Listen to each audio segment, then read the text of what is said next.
Melalui apel kawan kader Wakaf Nahdlatul Ulama se-Nusantara, satu kris daun dana abadi umat Nahdliyin secara resmi dilaunching oleh Lembaga Wakaf dan Pertahanan Pengurus Besar Nahdlatul Ulama.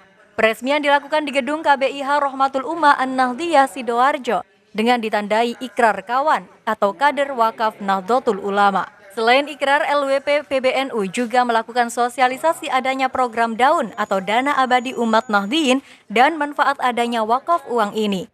Kris daun tersebut merupakan tempat warga Nahdliyin untuk mewakafkan berupa uang dan masuk ke rekening bank syariah milik Lembaga Wakaf dan Pertahanan di wilayahnya masing-masing.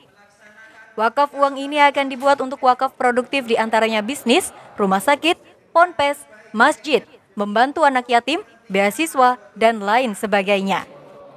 Sebab selama ini wakaf hanya mengurusi berupa tanah untuk makam, masjid, dan lain sebagainya. Adanya wakaf uang melalui kris ini, pengurus LWP di wilayahnya masing-masing akan mendapat bagian dari hasil pengolahan wakaf uang itu sendiri. Namun, pokok uang wakaf tidak boleh berkurang dari 1% pun. Melaksanakan program daun, dana abadi umat. Jadi kita sekarang menggerakkan wakaf uang dan wakaf melalui uang. Yang selama ini wakaf itu hanya tanah untuk kuburan, tanah untuk masjid, tanah untuk yang lain-lain. Tetapi ini untuk pembiayaan bikin wakaf produktif.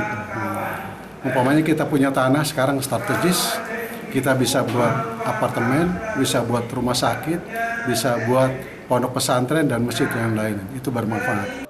Kris daun ini merupakan gerakan secara nasional mulai dari pusat hingga tingkat ranting, pengurus Lembaga Wakaf dan Pertahanan Nahdlatul Ulama. Program kris daun ini merupakan gerakan baru yang dimiliki LWP PBNU sehingga ke depan mempunyai target yang nyata dalam mengelola wakaf. Kita mempunyai program untuk membuat satu gerakan secara nasional, yaitu daun. Daun itu dana abadi umat Nahdliyin. Nah, ini akan berlaku dari pusat sampai ke daerah-daerah, bahkan sampai ke ranting-ranting. LWP PBNU berharap potensi wakaf dalam menjemput abad kedua dalam per tahun bisa mencapai 180 triliun. Dari hasil itu akan dimanfaatkan untuk para wukuf alaih atau memberikan beasiswa terhadap yang kurang mampu dan lain sebagainya. Dari Sidoarjo, Jawa Timur, Rohit Khan melaporkan.